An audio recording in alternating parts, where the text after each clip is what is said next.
বিসমিল্লাহির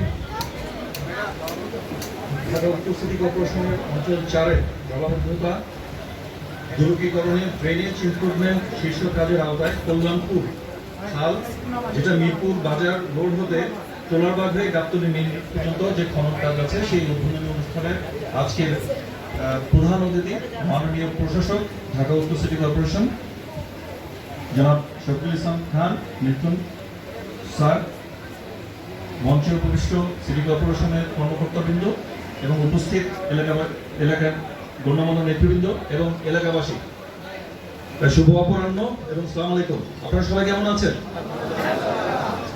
জি, আপনারা জানেন যে খালটি সম্পর্কে আমি কিছু ছোট তথ্য তুলে ধরছি। সেটি হলো, খালের মোট দৈর্ঘ্য হলো প্রায় 1.5 কিলোমিটার, প্রস্থ হবে 9.5 মিটার, এটার গভীরতা হবে 3 মিটার। আমাদের প্রধান কাজ হলো খনন এবং স্লাজ অপারেশন। এর সাথে আরেকটি থাকবে যে ঢাকা উত্তর সিটি কর্পোরেশনের 4 অঞ্চলের জলাবদ্ধতা দূরীকরণে ড্রেনেজ ইমপ্রুভমেন্টের শীর্ষ কাজের আওতায় কল্যাণপুর খালের তালতলা পিডব্লিউডির কোয়ার্টার হতে পশ্চিম আগারগাঁও পর্যন্ত কল্যাণপুর মেইন খাল খনন কাজ। এটার খালের দৈর্ঘ্য হলো 340 মিটার, প্রস্থ 10 মিটার, গভীরতা হবে 2 মিটার এবং এটারও একই কাজ, খনন এবং স্লাজ অপারেশন। আশা করি আপনারা বুঝতে পারছেন যে আমরা আসলে এখানে কি কাজের উদ্বোধন করতে আসছি। খাল খনন শুধু করলে হতো না বা হবে না, এটার সাথে যে স্লাজ আছে সেই স্লাজ অপারেশন আমাদেরকে করতে হবে, স্লাজ অপসারণ। খালটা আমাদের, এখানে যে স্লাজ জমেছে সেই স্লাজগুলো কিন্তু আপনাদের। এতটুকু কি আপনারা জানেন? জানা আছে আপনাদের? আমাদের ঢাকা শহরে আমাদের উত্তর সিটি কর্পোরেশনের আওতায় 29টি খাল আছে। প্রত্যেকটি খালের করুণ অবস্থা। প্রশাসক মহোদয় দায়িত্ব নেওয়ার পরের থেকে আমাদেরকে বারবার একটা নির্দেশনা দিচ্ছেন যে খালগুলো যেন পরিষ্কার হয়ে যায়। খাল যদি পরিষ্কার না হয়, এটা স্লাব যদি অপসারণ না হয়, তাহলে মিরপুর, আপনারা যে এলাকাবাসী আছেন সেখানকার এলাকা সহ প্রত্যেক বর্ষায় এটা পানির নিচে চলে যায়। এটাকে অস্বীকার করার কোনো উপায় আছে? এই পানির নিচে চলে যাওয়ার দায় কার?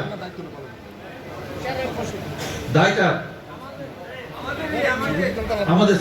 খালটা আমাদের। খালটাকে বেদখল হয়ে যাওয়া, খালটাকে ছোট হয়ে যাওয়া, খালের ভিতরে ময়লাটা কিন্তু আমাদের না, ময়লাটা আপনাদের। আমরা মেশিন নিয়ে আসছি, আমরা পরিকল্পনা করছি, আমরা অর্থ ব্যয় করছি, অর্থ ব্যয় করে সেটাকে পরিষ্কার করছি, কিন্তু পরিষ্কার পরিচ্ছন্নতাটা বা খালের প্রবাহটা ঠিক রাখা যাচ্ছে না। আমরা 7 দিন ধরে করছি, 8ম দিনের মাথায় আবার বেদখল হচ্ছে, আবার ময়লা যাচ্ছে খালে। কিন্তু এটা করা হচ্ছে কোন অর্থে সেটা কি জানা আছে? জানা আছে? অর্থটা আপনাদের। আপনারা আপনাদের অর্থ দিয়ে যে ট্যাক্স দেন আপনার সিটি কর্পোরেশনে, সেই সিটি কর্পোরেশনে সেই ট্যাক্সের টাকা দিয়ে আপনারা কি করতে চান? উন্নয়ন করতে চান না আপনারা আপনাদের অবহেলাবশত যে ময়লা ফেলছেন সেই ময়লা পরিষ্কার করাতে চান? কোনটা চান? উন্নয়ন। তাহলে আপনাদের কাছে দয়া করে আমার একটা অনুরোধ থাকবে, খালটা পরিষ্কার হওয়ার পরে খালের যত্নটা আপনারা নেন। যদি আপনারা খাল খেয়ে ফেলেন, একটা সময় এসে খাল আপনাদেরকে খাবে। কিভাবে খাবে? এই খাল একটা লাইফ লাইন, এটাতে পানি থাকে। একসময় আপনারা আপনাদের বাবা দাদাদের কাছে জিজ্ঞেস করতে পারেন, দেখবেন যে এই খালে মানুষ গোসল করতো, মানুষ পানিও খেত, যারা প্রথম দিকে এখানে আসছে। সেখান থেকে এখন যদি খালে আপনি যান, এই খালের পাশেও যাওয়ার মতো না, এতটা খারাপ অবস্থা। আমাদের চেষ্টা থাকবে সেই খালটাকে পূর্বের অবস্থায় ফিরে নেওয়া, সেখানে এই খাল আপনাদের জন্য একটি মনোরম এবং একটি আনন্দদায়ক এবং একটি পরিবেশ বান্ধব অবস্থায় যেন থাকে। আপনারা যদি একটু সতর্ক হন আপনাদের বাড়ি নির্মাণের সময়, আপনাদের প্রতিদিন জীবনযাপনের সময়, যে একটু যদি সতর্ক থাকেন, ময়লাটা বা আপনাদের আবর্জনা, বাসাবাড়ির আবর্জনা, দোকানপাট, ব্যবসায়ের আবর্জনা, এটা যদি একটু সঠিক স্থানে যত্ন করে একটু কষ্ট করে ফেলেন, তাহলে কিন্তু খালটা এরকম হয় না। এতটুকু কি আপনারা বুঝতে পেরেছেন? খালটা অবশ্যই পরিষ্কার হবে, আমরা সর্বোচ্চ চেষ্টা করব, কিন্তু পরিষ্কার রাখার দায়িত্বটা থাকবে আপনাদের উপরে। একটা খালে যদি আমি এই বছর পরিষ্কার করে দিয়ে যদি আবার আসি, এটা অর্থের অপব্যয়, চেষ্টার অপব্যয় হবে। ঠিক আছে? তা আমি আশা করব এই খালটির খনন কার্য যেটা উদ্বোধন হবে, উদ্বোধনের পর কার্যক্রম অবশ্যই শেষ হবে, মেবি 6 মাস 7 মাস 8 মাস বা 1 বছরের মধ্যে এটা অবশ্যই শেষ হয়ে যাবে। শেষ হওয়ার পর খালটা আপনাদের যেভাবে খনন কাজ শুরু হবে আজকে থেকে বা কালকে থেকে, যখনই যে খনন কাজ যেভাবেই চলুক, যে জায়গাটাকে পরিষ্কার হবে, আপনাদের সবার রেসপন্সিবিলিটি থাকবে সেই জায়গাটাকে ঠিক সেভাবে রাখা। আর 1 ইঞ্চি যেন কেউ খালের মধ্যে না ঢুকে, আর একটা ময়লা যেন খালের মধ্যে না ফেলে। আপনারা এটা মনে রাখবেন, আপনি খালের জায়গা দখল করছেন, খাল আপনাদের জীবন থেকে, আপনাদের জীবনের মান, আপনাদের সুন্দর জীবন, সেটা আস্তে আস্তে আস্তে আপনাকে কেড়ে নেবে। পানি প্রবাহ না হলে আপনারাও এখানে ভালো থাকতে পারবেন না, এখানকার পরিবেশ ভালো হবে না, পরিবেশ দিন দিন খারাপ হবে। এবং এই পরিবেশ আমি যেটা আপনাকে বলেছি, আপনারা যদি খাল খেয়ে ফেলেন, খাল একসময় আপনাদেরকে খাওয়া শুরু করবে। সবসময় একটা বিপরীত প্রতিক্রিয়া থাকেই। তো আপনারা যদি সেই প্রকৃতির কঠিন বাস্তব বৈপরীত্য যদি আপনারা যদি মুখোমুখি হতে না চান, এই কার্যক্রমের পর আপনারা এই খালের দায়িত্ব নেবেন, নিজেরা এই খালটাকে পরিষ্কার রাখার চেষ্টা করবেন। নিজে যদি সতর্ক থাকেন তাহলে এটা পরিষ্কার থাকবে। আপনারা আপনাদের বাসা বাড়ির যে ময়লা বা আবর্জনা আছে সেটা তো নিশ্চয়ই বাসার সামনে ফেলেন না, ফেলেন না, কারণ সেটা আপনার বাসাকে নোংরা করবে। তেমনি এটা এলাকার বিষয়, মানুষের জিনিস। আপনি যদি আমি যদি এখানে ময়লা ফেলি, এটা আপনাকে এফেক্ট করবে অবশ্যই। আপনি ময়লা ফেলেন আর না ফেলেন, আরেকজনের অবহেলা, আরেকজনের অপারগতা বা আরেকজনের না বুঝে কাজ করা, সেটা আরেকজনকে এফেক্ট করবে। আপনাদের ভবিষ্যৎ যারা আছে, ছেলে মেয়ে যারা বড় হচ্ছে, তাদেরকে এফেক্ট করবে। আপনারা এই এলাকায় ভালো মতো বসবাস করতে পারবেন না, পরিবেশ দূষিত হয়ে যাবে। এটা খুব গুরুত্বপূর্ণ বিষয়। সাময়িক বিষয়গুলোকে একটু ত্যাগ করতে হবে, নিজের স্বার্থকে একটু ছাড়তে হবে, ছাড়লেই এটা ভালো থাকবে। আমি আপনাদের কাছে এতটুকু আশা করব যে আমাদের আজকের যে প্রচেষ্টা, এবং এটাতে যথেষ্ট পরিশ্রম হয়, এবং আপনারা অবশ্যই এতটুকু আমি মনে রাখার জন্য আপনাদের কাছে আমি বিনীত অনুরোধ করব, এই প্রকল্প করতে যে অর্থের প্রয়োজন পড়ে, যে পরিশ্রম হয়, অবশ্যই এটা শুধুমাত্র আপনার এলাকার ট্যাক্সের টাকা না, অন্যান্য এলাকার আছে যারা অনেক বেশি ট্যাক্স দেয়, কিন্তু এখানকার ভুক্তভোগী, আপনারা যেটা ভুক্তভোগী হচ্ছেন সেটাকে বিবেচনা করে তাদের অংশ এখানে ইনভেস্ট করা হচ্ছে, সেটা দিয়ে আপনাদেরকে এটা করে দেওয়া হচ্ছে। তো এই যত্নটা আপনাদেরকেও নিতে হবে। আপনাদের দায়িত্ব শুধু আপনাদের অর্থে হচ্ছে বললে এটা ভুল হয়ে যাবে। এটার সাথে ঢাকা শহরের অন্যান্য অংশের যারা মানুষ থাকে, ট্যাক্স দেয়, তাদেরটাও এখানে ইনভলভ আছে, এখানে সেই টাকাটাও সেখানে আছে, অর্থটা সেখানেও আছে। তো সবার কথা বিবেচনা করে আপনাদের প্রতি আমাদের অনুরোধ থাকবে, আজকের এই কাজের পরে এই খালগুলোকে আপনারা যা করে দিয়ে যাব, সেটাকে আপনারা যত্ন নেবেন। কোনো ময়লা এখানে আসবে না, কোনো অবৈধ, আর 1 ইঞ্চি আজকের পর থেকে আপনারা মনে মনে প্রতিজ্ঞা করেন, আর 1 ইঞ্চিও যেন জায়গা খালের দিকে আপনারা যেন বেদখল না হয়। এটা আপনাদের দায়িত্ব। আমি বিশ্বাস করছি আপনারা এই দায়িত্ব পালনে সচেষ্ট থাকবেন, আন্তরিক থাকবেন। ধন্যবাদ সকলকে।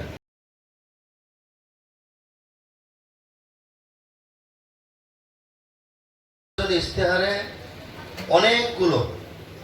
অনেকগুলো কর্মসূচি ছিল, সেগুলি কিন্তু আমরা পর্যায়ক্রমে মাননীয় প্রধানমন্ত্রী জনাব তারেক রহমান প্রতিশ্রুতি থেকে বাস্তবায়ন করার জন্য অলরেডি অনেকগুলো বাস্তবায়ন করে ফেলেছি আমরা। আমাদের ফ্যামিলি কার্ড, কৃষক কার্ড, তারপরে শিক্ষা খাত, স্বাস্থ্য খাত, তারপরে বৃক্ষরোপণ করা, খাল খনন করা, এগুলি পর্যায়ক্রমে চলমান আছে। এখন ঢাকা উত্তর সিটি কর্পোরেশনে যেহেতু আমরা দায়িত্ব নিয়েছি, আমাদের প্রথম অঙ্গীকার হলো জনগণকে একটা বাসযোগ্য শহর উপহার দেওয়া। এখন অনেকে প্রশ্ন করতে পারে, এটা তো সবাই বলে, বিগত দিনে যারা ছিল একই কথা বলেছে, তার আগে যারা ছিল একই কথা বলেছে। তা আমার কথা হলো, এই যে বিগত দিনের যে কথাগুলো আপনারা শুনেছেন, ওই কথার সাথে কিছুটা ভিন্নতা আমাদের আছে। ভিন্নতাটা কি হতে পারে?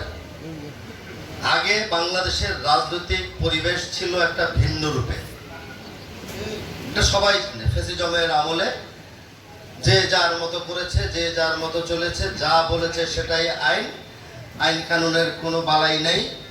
রাস্তাঘাট টেন্ডার হয়েছে, কাজের কোনো খবর নাই। বিল হয়ে গেছে, ড্রেন ব্যবস্থা করার জন্য, খাল কাটার জন্য, খাল পরিষ্কার করার জন্য টেন্ডার হয়েছে, খাল খননের কোনো বালাই নেই, কোনো খবর নেই। তা আমরা যেটা করতে চাই সেটা হলো জনগণের দেওয়া টাকা, জনগণের হোল্ডিং ট্যাক্স, যারা ব্যবসা করে তাদের দোকানের রাজস্ব, ট্রেড লাইসেন্সের ট্যাক্স এই সিটি কর্পোরেশন পরিচালিত হয়।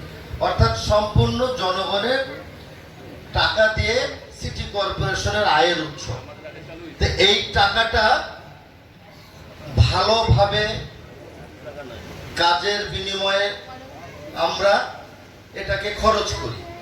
এখন মানুষের, জনগণের টাকা যদি আমরা বেআইনিভাবে খরচ করি, সেটা তো আমাদের জন্য কি ভালো হবে? আমরা কি এভাবে পরবর্তীতে গিয়ে কোথাও কথা বলতে পারবো? জনগণের টাকা, আপনার টাকা হেফাজত করে ভালো জায়গায় খরচ করতে হবে, যেই খরচটা জনগণের সেবায় কাজে লাগবে এমন প্রকল্প করে আমরা কাজে লাগাবো। এটা হলো আমাদের প্রথম অঙ্গীকার। দ্বিতীয়ত হলো, কাজটা যারা করবে, যেই ঠিকাদার প্রতিষ্ঠান, সেই কাজটাকে সঠিকভাবে মানদণ্ড রেখে ওয়ার্ক অর্ডারের যে শর্তাবলী আছে সেগুলিকে সে পালন করছে কিনা সেটা দেখবে চিফ ইঞ্জিনিয়ার, আঞ্চলিক কর্মকর্তা, এই অঞ্চলের একজন, সর্বোপরি আমি নিজে সেটাকে তদারকি করব যে কাজের মান নিয়ে কোনো প্রশ্ন আছে কিনা। এই সব সকল কিছু আমাদের মধ্যে থাকতে হবে। ঠিকাদার তার মন মতো করে কাজ করবে, মান নাই, বিল নিয়ে যাবে, এটা আমরা করতে দিব না। পাশাপাশি আরেকটা বিষয় সবচেয়ে ইম্পর্টেন্ট, দেখা যায় ওয়ার্ক অর্ডার যখন হয়ে যায় সেখানে থাকে যে 40 দিনের মধ্যে কাজ শেষ করতে হবে, থাকে না নাকি? থাকে তো। সেই কাজটা আল্লাহ না করুক প্রাকৃতিক কোনো যদি বড় কোনো দুর্যোগ না থাকে, সেই ক্ষেত্রে তাকে সেটা পালন করতে হবে। আরেকটা প্রশ্ন, যাতে ঠিকাদার প্রতিষ্ঠানটা আপনাদের এলাকায় এই কাজটা করবে, তাকে সহযোগিতা করার দায়িত্ব কিন্তু আপনাদের। যত সহযোগিতা করবেন তত দ্রুত গতিতে কাজটা আপনারা শেষ করতে পারবেন। তাহলে দুই জায়গায় লাভ হবে, অর্থ অপচয় কম হবে, ঠিকাদার সময় মতো তার কাজটা করে দিতে পারবে, আপনার সেই ড্রেন এবং খালটাকে আপনার ব্যবহার করতে পারবেন। আমরা কষ্ট করছি জনগণের টাকা দিয়ে জনগণকেই সেবা দেওয়ার জন্য। এখানে আমার একার না, আমার হোল্ডিং ট্যাক্সের টাকা এখানে আছে। উত্তরা যে হোল্ডিং ট্যাক্স দেয় ওনার টাকাও এখানে আছে। যিনি তেজগাঁও থেকে হোল্ডিং ট্যাক্স দেয় ওনার টাকাও এখানে আছে। অর্থাৎ উত্তর সিটি কর্পোরেশনের যত হোল্ডিং ট্যাক্স এবং ট্রেড লাইসেন্স, বিজনেসম্যান, ব্যবসায়ী যারা আছে, সকলে টাকা এই সিটি কর্পোরেশনে আছে। অতএব এটা জনগণের টাকা। এই টাকাতে সঠিকভাবে আমরা ব্যবহার করে সফলভাবে আমরা কাজ করে এটাকে সম্পন্ন করব। এটা আমাদের একদম প্রতিশ্রুতি। 6-9-9, 6-12 করে আর সময় পার করা যাবে না। আপনাদের কাছে একটা অঙ্গীকার, সেটা হলো মাননীয় প্রধানমন্ত্রী, উনি আজকে শুনেছে তো বগুড়া গিয়েছেন। যারা সোশ্যাল মিডিয়া, পত্র পত্রিকায় দেখেন, দেখবেন ওনার একটা কর্মসূচি দেওয়া আছে আজকে। কর্মসূচি, কতগুলো কর্মসূচি। একজন মানুষ আধা ঘন্টা পর পর কোনো ধরনের কোনো গ্যাপ নেই, একদম 7:30 পর্যন্ত, সকাল 6:40 উনি আজকে ঢাকাস্থ বাসভবন থেকে উনি 6:40 এখান থেকে রওনা দিয়েছেন। যদিও 6টায় শিডিউল ছিল, 6:40 রওনা দিয়েছেন। আবার তার প্রত্যেকবারই গাবতলিতে ওখান থেকে শেষ করে 6টায় বের হয়ে 7টায় আর একটা প্রোগ্রাম আছে, 7:30টায় আর একটা চা চক্র আছে, ওখান থেকে তুই ঢাকা রওনা করবেন। আবার তারপরের দিন যথাসময়ে আবার তিনি অফিসও করবেন। এই যে কষ্ট, এই যে ত্যাগ এবং পরিশ্রম জনাব তারেক রহমান কেন করছে? উনি দেশবাসীকে একটু শান্তিতে, স্বস্তিতে রাখার জন্য উনি চেষ্টা চালিয়ে যাচ্ছে। তাহলে আমাদের কি করণীয়? উনি যা করছে আমাদের তা অনুসরণ করা। ওনার পাশাপাশি আমরাও একভাবে হয়তো পরিশ্রম সবাই করতে পারবো না, তবে যারা আমরা বড় বড় দায়িত্বে আছে, উনি যত ঘন্টা কাজ করে তত ঘন্টায় আমরা কাজ করার চেষ্টা করব। কি ইনশাল্লাহ পারবো তো? যেই জাতি যত কষ্ট করবে সেই জাতি তত তাড়াতাড়ি উন্নতি ঘটাতে পারবে। যে জাতি যত শিক্ষিত সেই জাতি তত উন্নত। এই জিনিসটা আমরা সবাই জানি মুখে মুখে, তবে কার্যক্ষেত্রে এই জিনিসটাকে আমাদের প্র্যাকটিক্যালি প্র্যাকটিস করা উচিত। আমি আপনাদের সাথে বেশি কথা বলবো না। আমি আপনাদের মিরপুরের সন্তান। যেহেতু জন্মের পর থেকে এই জন্ম মিরপুরে, বড় হয়েছে মিরপুরে, রাজনৈতিক পরিবেশ পরিস্থিতি, দুঃসময় সুসময় ভালো সময় দুর্যোগ সবকিছু মোকাবেলা করে আজকে আমরা এই জায়গায় এসেছি। অনেক কষ্ট করেছি আমরা, তারপরেও মানুষের সাথে জনগণের কাছ থেকে এক বিন্দু আমরা দূরে সরে যাইনি। হয়তোবা মঞ্চে এসে মাইকের মাধ্যমে এখন কথা বলতে পারছি খোলা আকাশে, মুক্ত ময়দানে। ওই যে পিছনের ঘটে যাওয়া 5ই আগস্টের আগে হয়তোবা এইভাবে অনেক সময় পারিনি, করেছি আমরা, ভয় ভীতি উপেক্ষা করে আমরা করেছি। এই কাজ করতে গিয়ে গ্রেফতার, নির্যাতন, অত্যাচার, নিপীড়ন সবকিছু আমরা সহ্য করেছি। কেন করেছি? আমরা যে দলটা করি সেটা একটা রাজনৈতিক দল, জনগণের দল। জনগণ থেকে যাতে আমাদের বিচ্যুত করা না যায়, জনগণের কথা বলার জন্য, জনগণের অধিকার প্রতিষ্ঠিত করার জন্যই কিন্তু আমাদের দীর্ঘ 18 বছর 17 বছরের লড়াইটা অব্যাহত ছিল। তাহলে এই লড়াই করতে গিয়ে আমাদের অনেক অনেক নেতা কর্মী গুম হয়ে গেছে, খুন হয়েছে, শহীদ হয়েছে, পঙ্গু হয়েছে, চোখে দেখতে পারে না, মঞ্চে আছে এখন এরকম উদাহরণ আছে। অনেকে চোখেই নেই, যে ডান সাইডে বসা যুগ্ম আহ্বায়ক যুব দলের, কেউ পঙ্গু হয়ে গেছে, কেউ গুম হয়ে গেছে, অনেক সহকর্মী। তাদেরকে আমরা কিছু করতে পেরেছি? খুঁজে পেয়েছি? তাদের রক্তের বিনিময়ে, তাদের ঘুমের বিনিময়ে, তাদের যে আহত হয়েছে চিরজীবন তারা হাঁটতে পারবে না, চোখ দিয়ে দেখতে পারবে না, অন্তত পক্ষে তাদের প্রতি সম্মান রেখে আমরা আজকে 20 তারিখে এই টোলার বাগে আমাদের একটা অঙ্গীকার, তাদের বিনিময়ে আমরা ঢাকা উত্তর সিটি কর্পোরেশনের প্রতিটি নাগরিক সেবাকে আমরা নিশ্চিত করব।